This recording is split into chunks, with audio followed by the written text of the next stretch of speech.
The last two preseason games for the Lightning at home were canceled due to two separate hurricanes. Now, the Lightning are finally returning home for the first time in the NHL season. On today's episode of Locked On Lightning, we'll preview the Lightning's home opener against the Vancouver Canucks.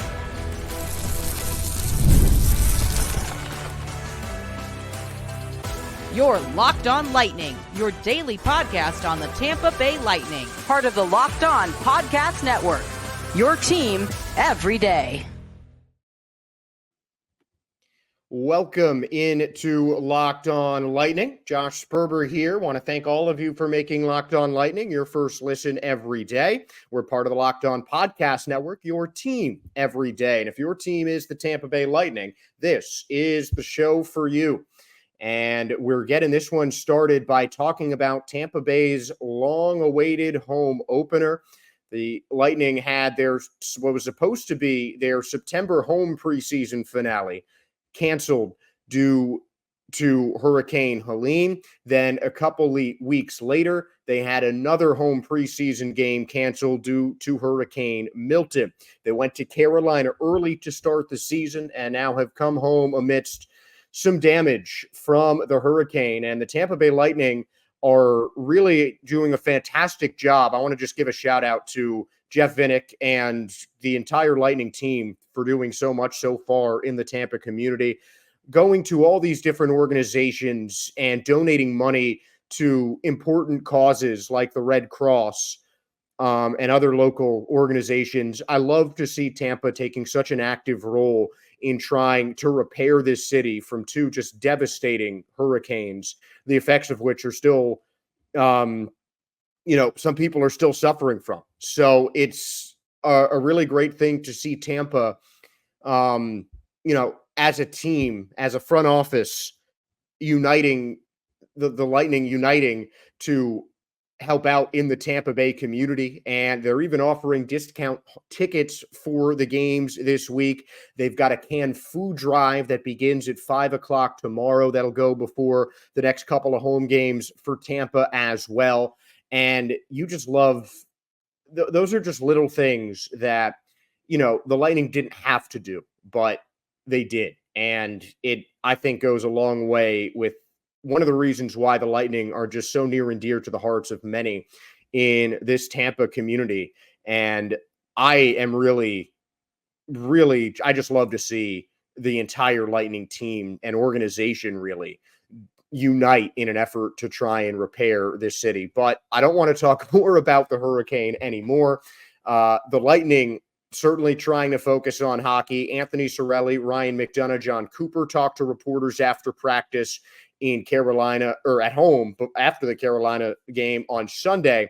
And some of the players kind of brushed it off a little bit, but McDonough and Cirelli were really, kind of captivated by what they saw in the community. And it really, they kind of talked about the team's mentality of playing, for the Tampa community. It would be, nice for Tampa, as these guys said, and as some of the reporters alluded to, it would just be nice for the community of Tampa to see a home opening win from the Lightning to, kickstart what has been a difficult start to the season for Lightning fans. The Hurricanes, after the loss of Steven Stamkos, and, a lot of teams, a lot of media pundits in some ways are writing the Lightning off.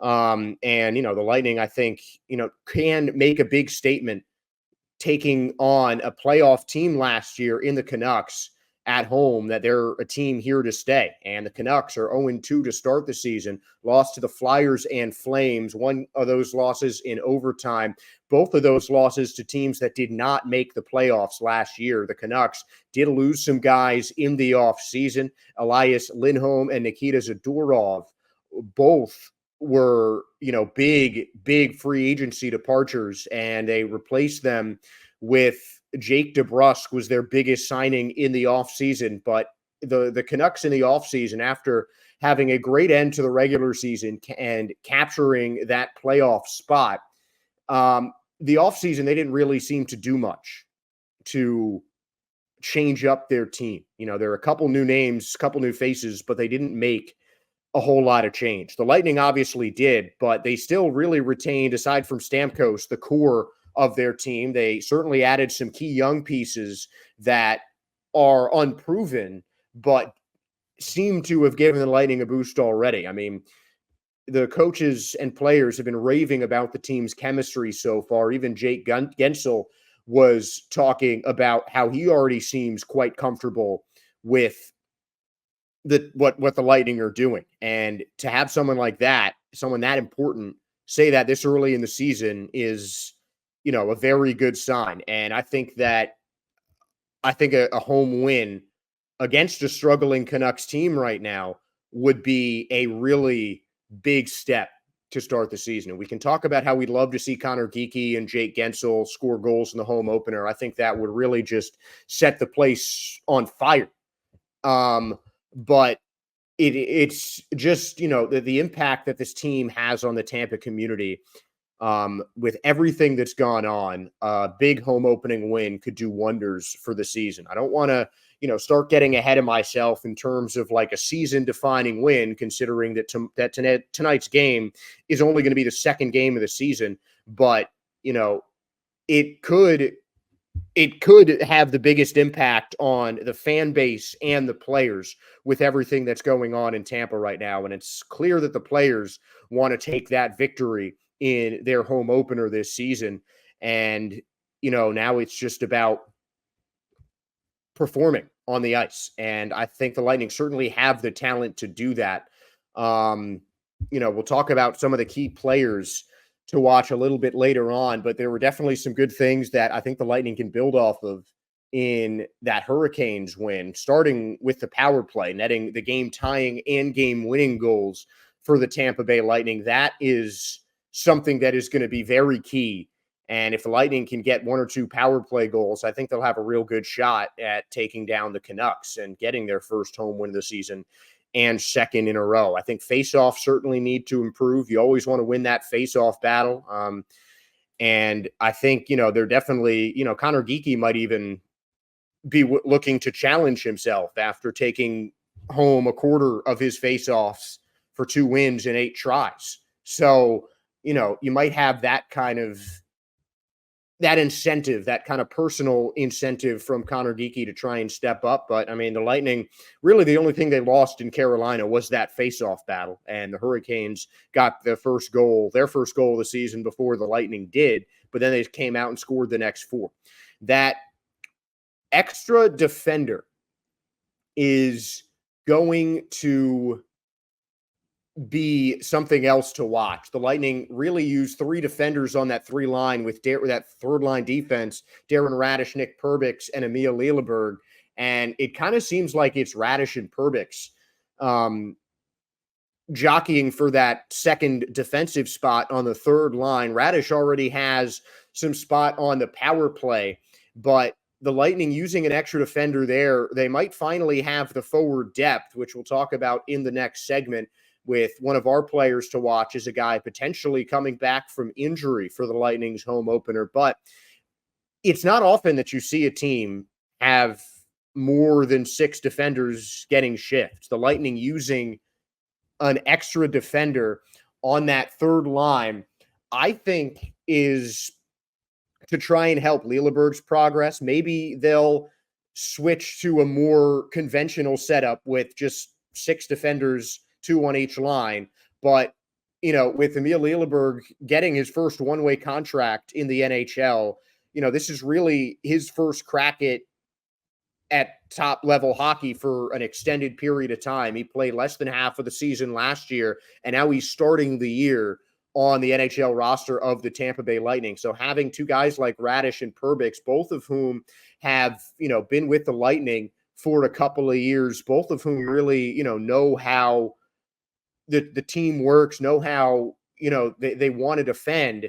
Having both of those guys as just sounding boards for Emil Lilleberg, I think can be a big asset to the young defender and really help Tampa's defense, take it to the next level, because that is something the coaches were really keying on. On offense, they wanted to keep the power play solid, but defense is or was, I should say, the Lightning's main focus of the offseason, just keeping that defense consistent and improving the defense with the loss of Sergachev, with Moser coming in and replacing him. And, of course, with Victor Hedman remaining the defensive captain, but now as the captain of the entire team. And that is the last thing I'm really looking forward to watch, is just Victor Hedman's introductions at Amalie Arena as the new captain of the Lightning, the home opener, Hedman's first game as captain. I think that's going to be a whole lot of fun to watch. And I think the Lightning are going to make a statement win against the Canucks. I'm predicting a 3-1 victory for the Tampa Bay Lightning. I think Gensel's going to get himself a goal. I think Kucherov is going to have 2 assists. I think Point's going to get himself a goal. And I think that the Lightning will take it by 2 in a 3-1 victory for their home opener. You guys can drop your predictions in the comments or message us on Twitter at @locked_lightning, or at LO_lightning, I should say. But we're going to talk about the players to watch when we return.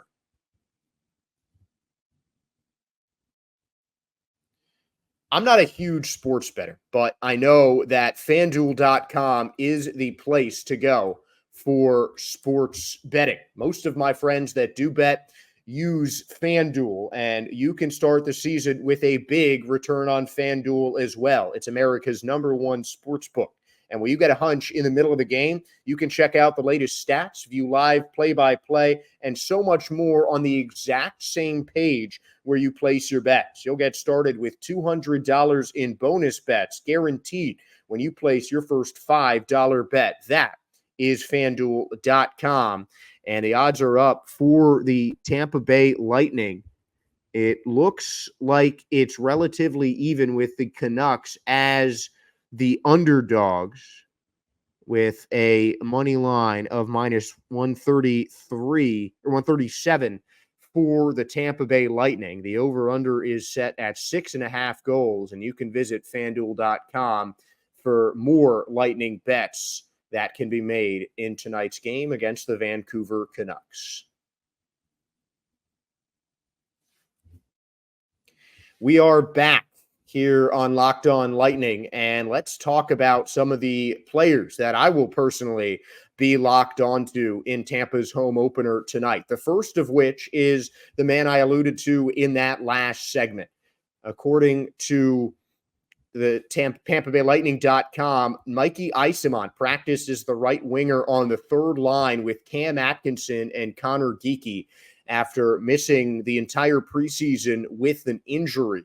Was expected to come back in early October. It seems like that day could be now. Luke Glendening was also teetering on the chance of not playing opening day. He was able to get back out there. Great to have him out in the lineup. But Mike Eyssimont is someone that Lightning fans and players or coaches, I think, were pretty high on as one of their, young up-and-coming wingers. And he was just there was not a typical right winger on that Lightning third line. They used 2 guys in attack, 3 guys on defense, with Darren Radish, I guess, serving as kind of an attacking defenseman.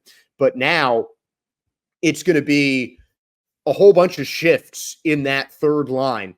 And I think the reason that I'm really keen on watching Mikey Eyssimont in this game tonight is I'm just genuinely excited about what the Lightning are going to do with that third line. And honestly, I love the makeup. If obviously, the lines might not go exactly like they did in practice yesterday, but it gives you a lot of options with, your middle of the bench kind of players, your guys that you just kind of want to get more out of. I think that's why Cam Atkinson was put on the third line, just to have a veteran in there with the rookie Geekie at center on the third line. And Eyssimont has played a couple of games with Tampa, but he is still relatively new blood when it comes to NHL hockey. I mean, it's he's not a completely, fresh out of the draft rookie, but he is still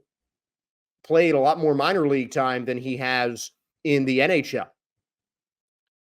And Isamont with his first full season last year after not playing more than 20 games in his previous 4. Isamont, I think, has a chance to break out for the Tampa Bay Lightning this season. He's a guy who can be used on the wings. He can be used as a center as well.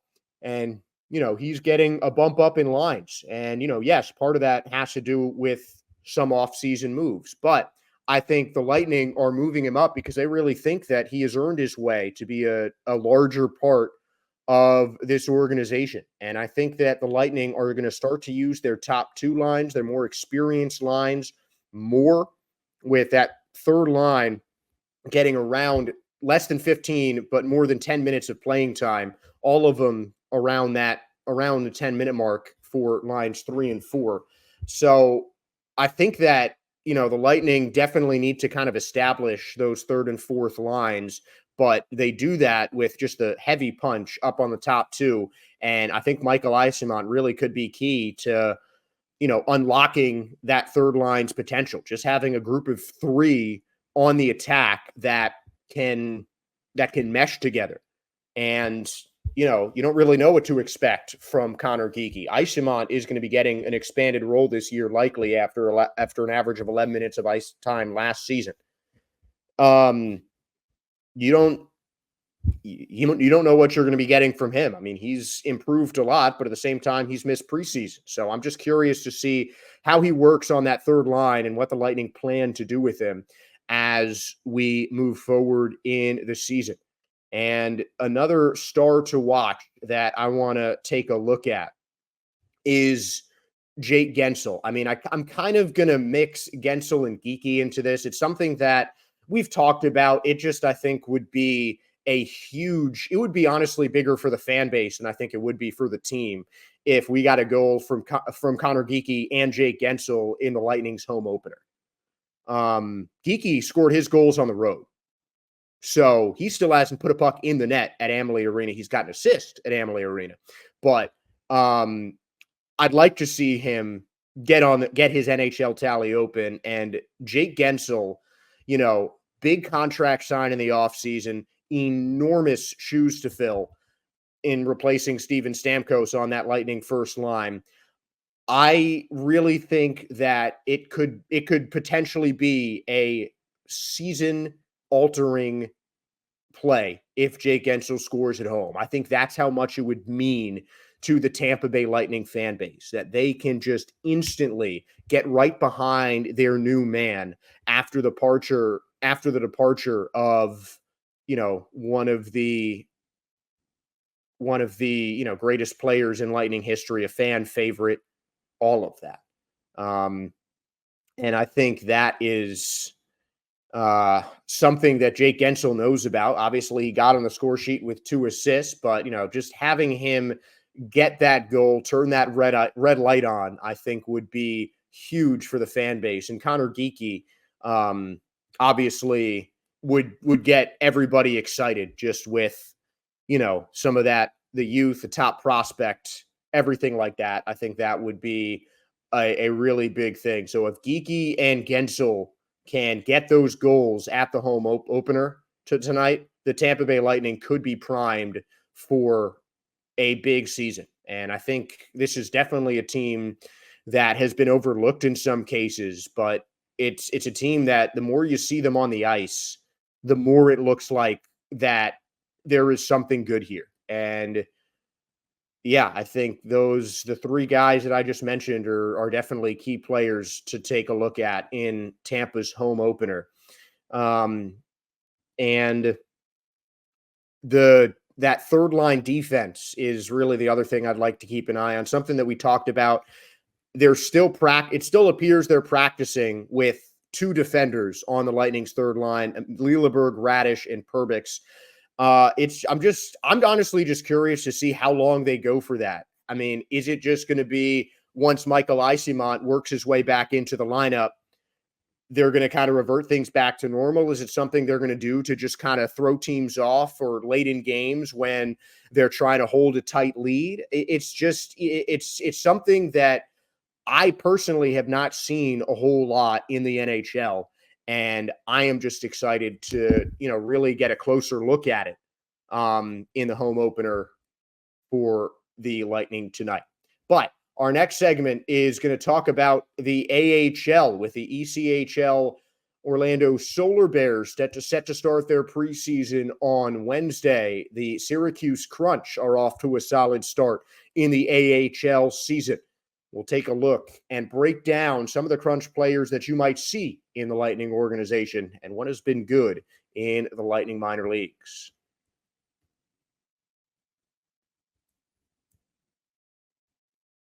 Sometimes intimate moments happen spontaneously, and we want always to be ready so we can perform in the bedroom. Hims provides access to treatments that can help you stay hard and last longer, giving you that boost of confidence so you can be ready whenever the mood strikes. Hims is changing men's healthcare by providing you with access to affordable sexual health treatments from the comfort of your couch. Hims provides access to a range of doctor-trusted ED treatments like chewable hard mints and Viagra and Cialis, as well as their generics, for up to 95% cheaper.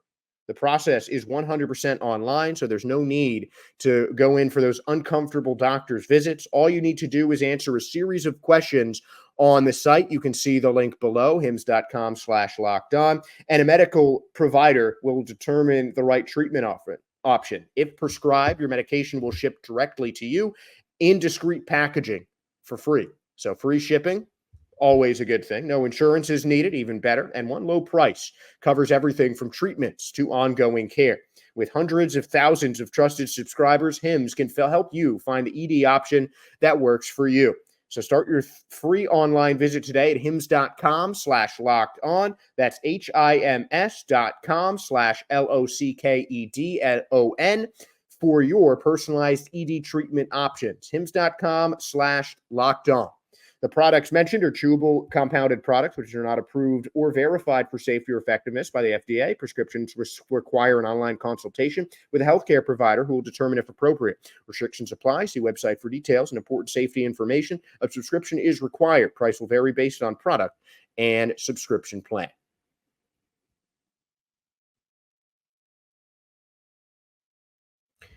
Right back for the last segment where we take a trip up north to the AHL. Syracuse Crunch play their next game on the road, a 2-game set in French Canada against the Laval Rocket on Friday and Saturday this weekend.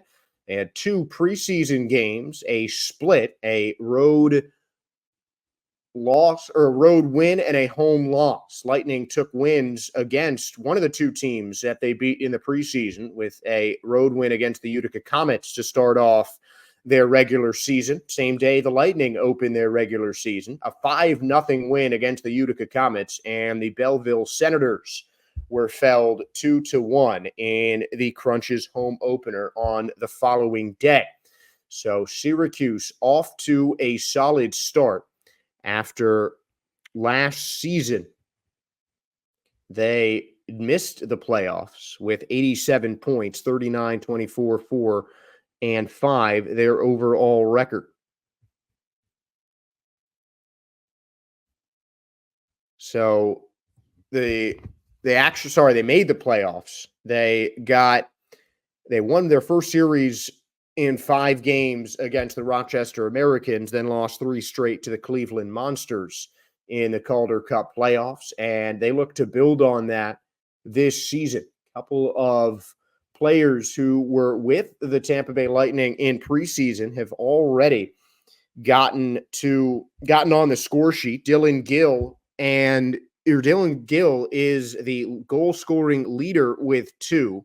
Jesse Ilonen has 2 assists. That leads the team through 2 games. And Maxime Groshev, Joel Teasdale, Dylan Duke, Nico Huhtinen also have goals for the Syracuse Crunch. And these are guys that, in a lot of cases, you're going to see in a Tampa Bay Lightning uniform. Nico Huhtinen is someone that I've had my eye on. He was, another younger prospect. He's a top 5 Lightning ranked prospects on multiple different fan sites that I've seen. Certainly someone who has gotten attention and, was working into training camp with the Lightning skaters. So he is someone that the Lightning think can be, a big asset on the wing, listed as a right winger on the Crunch roster. Maxime Groshev is the guy that I really want to see in a Lightning uniform this season. He has just performed so well in preseason, really active on both offense and defense. And I think it's just going to be a really solid player. He has a goal and an assist through the first 2 games of the season for Syracuse. Jaden Dureau looks like a master passer.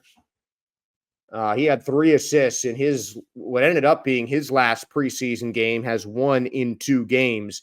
And I think having a guy like him on the wing, it could be interesting to put him on the same line with Nikita Kucherov. Not like I think that is going to happen, but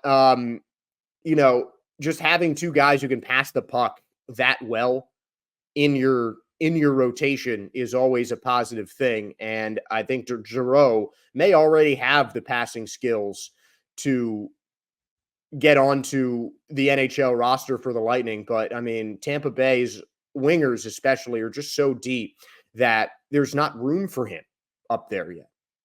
So I think that, he'll take some time to develop on the AHL level and then get himself back to the Lightning roster. Lucas Vaikovsky is someone that I mentioned quite a lot, kind of a prospect swap. And he was a guy that, frankly, I expected to make a bigger challenge for the Lightning opening day roster, but he didn't have the best preseason, especially when you're comparing him to, other Lightning prospects like Connor Geekie at the same position. And I mean, he just flat out got beat out for a spot. Plain and simple. He got beat out for a roster spot, and he's going to have to work his way back to the Lightning in Tampa. And I mean, to trade a player who has been in your organization for a number of years, like the Lightning did with Lucas Vaikovsky in the offseason, you really have to see something that the other team, the Penguins in this case, did not see. And, Vaikovsky has been in the Penguins organization for a couple of years. And, he was born in Tampa.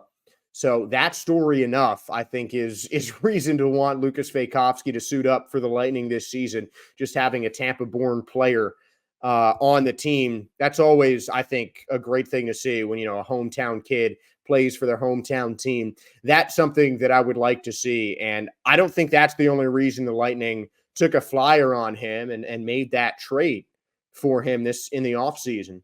So he's someone that I'm going to keep my eye on over the course of the season.